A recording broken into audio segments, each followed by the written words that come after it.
মদ রাখা আছে, মদ পান করবা, অথবা তুমি এই যুবককে হত্যা করবা, এরপরে আমার সাথে রাত্র কাটাতে হবে, আমার চাহিদা পূরণ করে দিতে হবে, নচেত তুমি এখান থেকে বাঁচতে পারবা না। এখন তুমি চিন্তা করো, যুবককে হত্যা করবা না আমার জৈবিক চাহিদা পূরণ করবা, নাকি মদ পান করবা?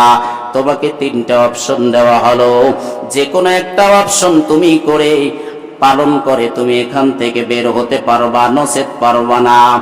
এবারে আল্লাহওয়ালা যুবক চিন্তা করলো, বেবিচার করা মহাপাপ, আর মানুষকে হত্যা করা তো আরো জঘন্য পাপ। এই দুইটার ভিতর থেকে মদ পান করা মনে হয় সামান্য গুনাহ, ওই দুইটার থেকে একটু কম। এই চিন্তা করে যুবক এবার মদের ভাণ্ড হাতে নিছে, হাতে নিয়ে পান করছে। আগের জামানায় একজন বুজুর্গ, মানুষের সাথে তেমন ওঠা বসা নাই, গোপনে বসে বসে ইবাদতে দিন কাটায়। ওই বুজুর্গ আল্লাহওয়ালার উপরে এক দুশ্চরিত্রা নারীর নজর পড়ে গেছে, যে সার্বক্ষণিক সব সময় বেবিচারে লিপ্ত থাকে। এমন একজন নারীর নজর পড়ছে ওই বুজুর্গ আল্লাহওয়ালা, যে সব সময় ইবাদতে কাটায়।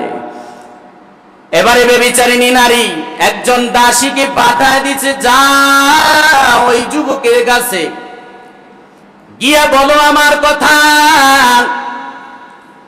একটা বিষয় তাকে দেখানোর জন্য, অথবা একটা বিষয়ে সাক্ষী দেওয়ার জন্য। এই যুবককে আমার দরকার, তার কাছে গিয়ে তুমি আওয়াজ দিয়ে দাও, তাকে নিয়ে আসো। ফন্দি করে বেবিচারিণী নারী তার বিশেষ চাকরানিকে পাঠায় দিছে, গিয়ে আওয়াজ দিছে, ভাই আপনাকে আমার মনিব ডাকতেছে, আপনি তাড়াতাড়ি আসেন, আপনাকে একটা বিষয় দেখানোর জন্য সে ডাকতেছে। সাধারণত যারা আল্লাহওয়ালা হয়, যারা দিনদার হয়, যারা দিনের পথে চলে, তারা একটু সহজ হয়, তারা একটু সরল হয়। কথা ঠিক না ঠিক? এই সরলতা, এটাকে মানুষ দুর্বলতা মনে করে। আল্লাহওয়ালাদেরকে মানুষ ধোঁকা দেয়, মানুষ প্রতারণা করে, ধোঁকা দেয়, ধোঁকায় ফেলে দেয়। সে বুঝতে পারে নাই। ওই দাসীর কথা শুনে সে ওখান থেকে চলে গেল তার কামরায়। যাইতে যাইতে একটা কামরার ভিতরে নিয়ে পিছন থেকে দরজা লাগায় দিছে।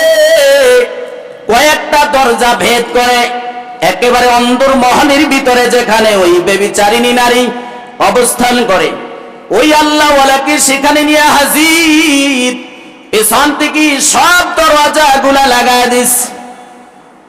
লাগায় দেওয়ার পরে যখন সে তার সামনে হাজির হওয়ার পরে গিয়া দেখে সেখানে একটা যুবক ছেলে পড়ে আছে, সামনে মদের ভাণ্ড পড়ে আছে।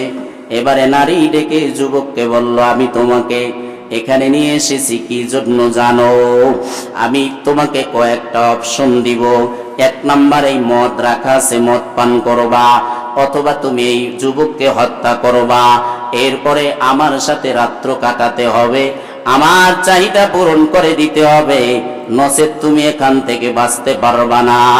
এখন তুমি চিন্তা করো, যুবককে হত্যা করবা না আমার জৈবিক চাহিদা পূরণ করবা, নাকি মদ পান করবা? তোমাকে তিনটা অপশন দেওয়া হলো, যে কোনো একটা অপশন তুমি করে পালন করে তুমি এখান থেকে বের হতে পারবা, নচেত পারবা না। এবারে আল্লাহওয়ালা যুবক চিন্তা করলো, বেবিচার করা মহাপাপ, আর মানুষকে হত্যা করা তো আরো জঘন্য পাপ। এই দুইটার ভিতর থেকে মদ পান করা মনে হয় সামান্য গুনাহ, ওই দুইটার থেকে একটু কম। এই চিন্তা করে যুবক এবার মদের ভাণ্ড হাতে নিছে, হাতে নিয়ে পান করছে। ওই বেবিচারিণী নারী দেখে আসতেছে, আর মজা লইতেছে, আর চিন্তা করতেছে, এমন একটা জিনিস তুমি গ্রহণ করলা যেইটা গ্রহণ করলে সব পাপ তোমার দ্বারা আজকের হবে। যুবক কোনো সময় মদ পান করে নাই, এই ফার্স্ট সে মদ পান করলো। মদ পান একবার করছে, এবার মাথার ঠিক নাই, চিৎকার দিয়া বলে কে আছো, আরো আমারে মদ দে, আরো দে, বেশি করে দে। আবার দেওয়া হলো, এবারে টাইট করে খাওয়ার পরে মাথা গরম।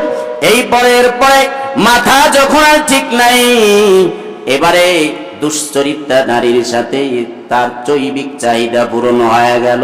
ওই যুবককেও সে হত্যা করে নিজেকে ধ্বংস করে ফেলল। হযরত ওসমান বলে সব গুনাহের মূল হলো মদ পান করা। কারণ যেখানে মদ থাকবে, যেই মজলিসে মদ চলবে, ওখানে কোনো মুমিন থাকতে পারে না। আর যেইখানে মুমিন থাকবে, ওইখানে মদ থাকতে পারে না।